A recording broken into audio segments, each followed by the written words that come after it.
PMP exam is not about how many questions you have practiced, nor it's about how many definitions you have memorized. It's all about can you solve real world scenarios or not.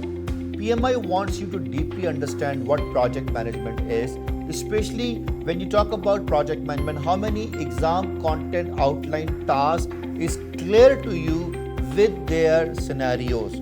So for that specific purpose, I have recorded the whole simulator in 3 steps.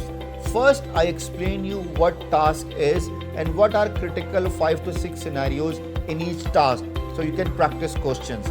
Second, I have recorded 60 questions regarding all the tasks based on predictive, adaptive and hybrid.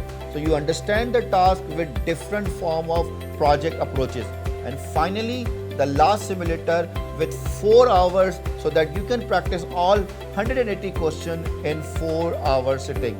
That will help you to clear your concepts, practice the scenarios and pass the exam within the given timeline.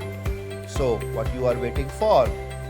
Go, practice and pass.